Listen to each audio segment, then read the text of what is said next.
আসসালামু আলাইকুম। প্রিয় চাকরি প্রত্যাশী ভাই ও বোনেরা, জনপ্রশাসন মন্ত্রণালয়ের অধীনে বাংলাদেশ সিভিল সার্ভিস প্রশাসন একাডেমিতে নতুন একটি নিয়োগ বিজ্ঞপ্তি প্রকাশ করেছে। আমরা এখন দেখে নেব কোন পদে কতজন লোক নিয়োগ করা হবে এবং আবেদন করতে কত টাকা প্রয়োজন হবে, আবেদনের শুরু এবং শেষ তারিখ কবে, বিস্তারিত দেখে নেব। আপনারা সবাই ভিডিওটি শুরু থেকে শেষ পর্যন্ত দেখবেন। এখন চলেন আমরা বিস্তারিত জেনে নেই। প্রথম যে পদটিতে আমরা আলোচনা করব, কম্পিউটার অপারেটর। এখানে গ্রেড 11, বেতন স্কেল 12,500 টাকা থেকে 30,230 টাকা বেতনে পদ সংখ্যা একটি লোক নিয়োগ করা হবে। এখানে শিক্ষাগত যোগ্যতা থাকতে হবে। কোনো স্বীকৃত বিশ্ববিদ্যালয় হতে বিজ্ঞান বিভাগে স্নাতক বা সমমানের ডিগ্রি থাকতে হবে এবং কম্পিউটার মুদ্রাক্ষরে প্রতি মিনিটে বাংলায় 25 শব্দ এবং ইংরেজিতে 30 শব্দের গতি থাকতে হবে। এ পর্যায়ে আমরা যে পদটি নিয়ে আলোচনা করব, এটি হচ্ছে 60 মুদ্রাক্ষরিক কাম কম্পিউটার অপারেটর। এখানে বেতন স্কেল 10,200 টাকা থেকে 24,680 টাকা। এখানে আবেদন করতে প্রয়োজন হবে কোনো বিশ্ববিদ্যালয় হতে স্নাতক বা স্নাতকোত্তর ডিগ্রি থাকতে হবে এবং কম্পিউটারের ব্যবহারে দক্ষ থাকতে হবে। এখানে কম্পিউটার মুদ্রাক্ষরে ইংরেজিতে প্রতি মিনিটে 30 শব্দ ও বাংলায় প্রতি মিনিটে 25 শব্দ থাকতে হবে এবং কম্পিউটারে word processing, email, fax, machine ইত্যাদি চালনায় দক্ষতা থাকতে হবে। এ পর্যায়ে যে পদটি নিয়ে আলোচনা করব, এটি হচ্ছে অভ্যর্থনাকারী। এখানে 9,300 টাকা থেকে 22,490 টাকা বেতনে লোক নিয়োগ করা হবে। এখানে আবেদনের শিক্ষাগত যোগ্যতা কোনো স্বীকৃত বোর্ড হতে দ্বিতীয় বিভাগ বা সমমানের সিজিপিএতে উচ্চ মাধ্যমিক সার্টিফিকেট বা সমমানের পরীক্ষায় উত্তীর্ণ হতে হবে এবং এমএস অফিস প্রোগ্রাম দক্ষতা থাকতে হবে। এ পর্যায়ে যে পদটি নিয়ে আমরা আলোচনা করব, এটি হচ্ছে অফিস সহায়ক। এখানে 8,250 টাকা থেকে 20,010 টাকা বেতনে 8টি শূন্য পদে লোক নিয়োগ করা হবে। এখানে আবেদন করতে মাধ্যমিক স্কুল সার্টিফিকেট বা সমমানের পরীক্ষায় উত্তীর্ণ হতে হবে। এ পর্যায়ে আমরা যে পদটি নিয়ে আলোচনা করব, ক্লাস অ্যাটেন্ডেন্ট। এখানে 8,250 টাকা থেকে 20,010 টাকা বেতনে লোক নিয়োগ করা হবে। এখানে আবেদন করতে প্রয়োজন পড়বে মাধ্যমিক স্কুল সার্টিফিকেট বা সমমানের পরীক্ষায় উত্তীর্ণ এবং প্রজেক্টর, স্লাইড প্রজেক্টর চালানোর অভিজ্ঞতা থাকতে হবে। এ পর্যায়ে আমরা যে পদটি নিয়ে আলোচনা করব, সেটি হচ্ছে বিনোদন কক্ষ অ্যাটেন্ডেন্ট। এখানে 8,250 টাকা থেকে 20,010 টাকা বেতনে লোক নিয়োগ করা হবে। এখানে আবেদন করতে শিক্ষাগত যোগ্যতা লাগবে মাধ্যমিক স্কুল সার্টিফিকেট বা সমমানের পরীক্ষায় উত্তীর্ণ এবং টেলিভিশন, ক্যামেরা, প্রজেক্টর চালানোর বাস্তব অভিজ্ঞতা থাকতে হবে। এ পর্যায়ে যে পদটি নিয়ে আমরা আলোচনা করব, এখানে মালি নিয়োগ করা হবে 8,250 টাকা থেকে 20,010 টাকা বেতনে। এখানে আপনার আবেদন করতে জুনিয়র স্কুল সার্টিফিকেট বা সমমানের পরীক্ষায় উত্তীর্ণ হতে হবে।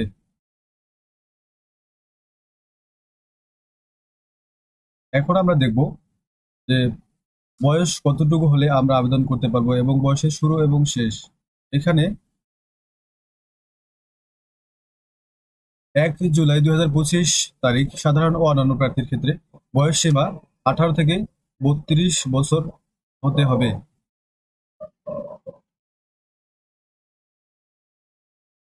এ পর্যায়ে দেখব অনলাইনে কিভাবে ফর্ম পূরণ করতে হবে। পরীক্ষায় অংশগ্রহণে ইচ্ছুক প্রার্থীগণ pcsaa.teledoc.com.bd ওয়েবসাইটে গিয়ে প্রবেশ করে আবেদন পূরণ করতে পারবেন। অনলাইনে আবেদন ফি জমা দানের শুরু তারিখ হচ্ছে 15 জুলাই 2025 সকাল 10টা থেকে এবং আবেদনের শেষ তারিখ 14 আগস্ট 2025 বিকাল 5টা পর্যন্ত। অনলাইনে আবেদন করার পরবর্তী 72 ঘন্টার মধ্যে এসএমএস এর মাধ্যমে পরীক্ষার ফি জমা দিতে পারবেন। অনলাইনে আবেদন করার ক্ষেত্রে স্বাক্ষর থাকতে হবে 300x80 পিক্সেল এবং রঙিন ছবি থাকতে হবে 300x300 পিক্সেল স্ক্যান করে আপলোড করবেন এবং ছবির সর্বোচ্চ সাইজ হবে 100 কেবি এবং স্বাক্ষরের সাইজ হবে সর্বোচ্চ 60 কেবি।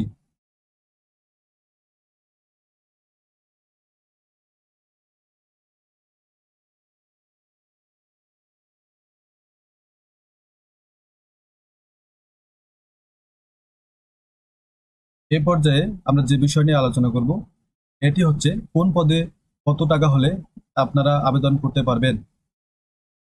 এখানে টেলিটক প্রিপেড মোবাইল সিমের মাধ্যমে আপনারা ফি জমা দিতে পারবেন। এখানে ১ নং পদের জন্য ১৫০ টাকা, ১ নং পদের জন্য ১৫০ টাকা এবং টেলিটক সার্ভিস চার্জ বাবদ 18 টাকা সহ মোট ১৬৮ টাকা প্রয়োজন হবে এবং ২ হতে ৩ নং পদের জন্য মোট ১০০ টাকা এবং টেলিটক সার্ভিস চার্জ বাবদ ১২ টাকা সহ ১১২ টাকা প্রয়োজন হবে এবং ৪ হতে ৭ নং ক্রমিক আবেদনের জন্য উল্লেখিত গ্রেড ৫০ টাকা এবং ৫০ টাকা আবেদন ফি এবং ৬ টাকা হচ্ছে SMS চার্জ কাটবে, অর্থাৎ মোট ৫৬ টাকা লাগবে। এ পর্যায়ে আমরা দেখব SMS কিভাবে প্রেরণ করব। এখানে প্রথম SMS লিখতে হবে BCSAA স্পেস ইউজার আইডি লিখে সেন্ড করতে হবে 16222 নাম্বারে এবং দ্বিতীয় SMS লিখতে হবে BCSSA space ES space PIN লিখে সেন্ড করতে হবে 16322 নাম্বারে এবং মূল যে বিষয়গুলো আপনারা আবেদন করার পর ইউজার আইডি এবং পাসওয়ার্ড সঙ্গে রাখবেন। যখন ওয়েবসাইট কিংবা আপনার দেওয়া মোবাইল নাম্বারের মাধ্যমে SMS জানিয়ে দেওয়া হবে যে আপনাদের অ্যাডমিট কার্ড ডাউনলোড করার জন্য, তখন আপনারা এই যে ওয়েবসাইটে ঢুকে অ্যাডমিট কার্ডটা ডাউনলোড করবেন। সেটি হচ্ছে bcsa.teletalk.com.bd ওয়েবসাইটে গিয়ে আপনারা ইউজার আইডি এবং পাসওয়ার্ড দিয়ে আপনাদের কাঙ্ক্ষিত অ্যাডমিট কার্ডটি উত্তোলন করতে পারবেন।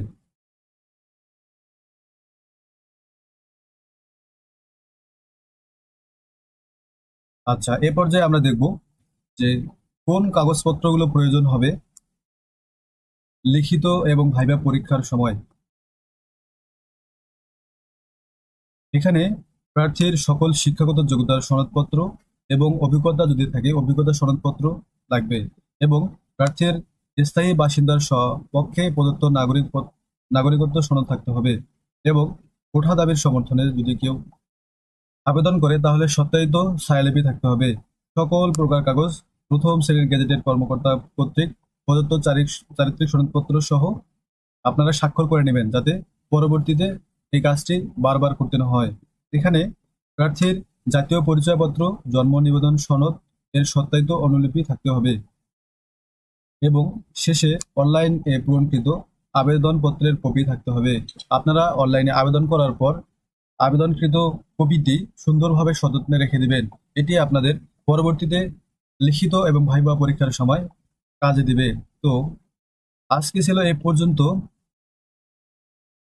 ভিডিওটি যদি ভালো লাগে আপনাদের ভিডিওটি ফ্রেন্ডের মাঝে ছড়াই দিবেন বা আপনাদের বড় ভাইরা বা বড় বোনেরা কেউ যদি চাকরি প্রত্যাশী থাকে তাদের কাছে ছড়িয়ে দেবেন, যাতে তারা উপকৃত হয় এবং আপনারা চ্যানেলটি সাবস্ক্রাইব করবেন, কমেন্ট করবেন, লাইক করবেন, শেয়ার করে দিবেন, যাতে করে আমরা আরো নতুন নতুন ভিডিও তৈরি করতে পারি, নতুন ভিডিও আপনাদেরকে দিতে পারি।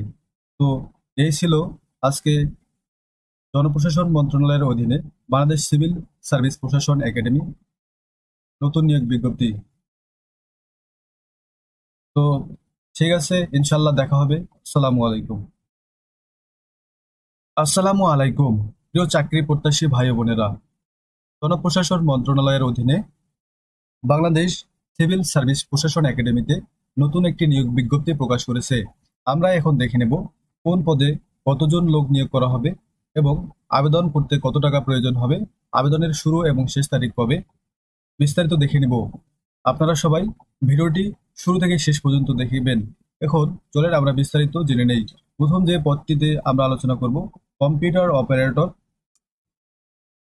এখানে গ্রেড 11 বেতন স্কেল 12,500 টাকা থেকে 30,230 টাকা বেতনে পদ সংখ্যা একটি লোক নিয়োগ করা হবে। এখানে শিক্ষাগত যোগ্যতা থাকতে হবে কোনো স্বীকৃত বিশ্ববিদ্যালয় হতে বিজ্ঞান বিভাগে স্নাতক বা সমমানের ডিগ্রি থাকতে হবে এবং কম্পিউটার মুদ্রাক্ষরে প্রতি মিনিটে বাংলায় 25 শব্দ এবং ইংরেজিতে 30 শব্দের গতি থাকতে হবে। এ পর্যায়ে আমরা যে পদটি নিয়ে আলোচনা করব এটি হচ্ছে 60 মুদ্রাক্ষরিক কাম কম্পিউটার অপারেটর। এখানে বেতন স্কেল 10,200 টাকা থেকে 24,680 টাকা। এখানে আবেদন করতে প্রয়োজন হবে কোনো বিশ্ববিদ্যালয় হতে স্নাতক বা স্নাতকোত্তর ডিগ্রি থাকতে হবে এবং কম্পিউটারের ব্যবহারে দক্ষ থাকতে হবে। এখানে কম্পিউটার মুদ্রাক্ষরে ইংরেজিতে প্রতি মিনিটে 30 শব্দ ও বাংলায় প্রতি মিনিটে 25 শব্দ থাকতে হবে এবং কম্পিউটারে word processing, email, fax, machine ইত্যাদি চালনায় দক্ষতা থাকতে হবে। এ পর্যায়ে যে পদটি নিয়ে আলোচনা করব এটি হচ্ছে অভ্যর্থনাকারী। এখানে 9,300 টাকা থেকে 22,490 টাকা বেতনে লোক নিয়োগ করা হবে। এখানে আবেদনের শিক্ষাগত যোগ্যতা কোনো স্বীকৃত বোর্ড হতে দ্বিতীয় বিভাগ বা সমমানের সিজিপিএ তে উচ্চ মাধ্যমিক সার্টিফিকেট বা সমমানের পরীক্ষায় উত্তীর্ণ হতে হবে এবং এমএস অফিস প্রোগ্রাম দক্ষতা থাকতে হবে। এ পর্যায়ে যে পদটি নিয়ে আমরা আলোচনা করব এটি হচ্ছে অফিস সহায়ক। এখানে 8,250 টাকা থেকে 20,010 টাকা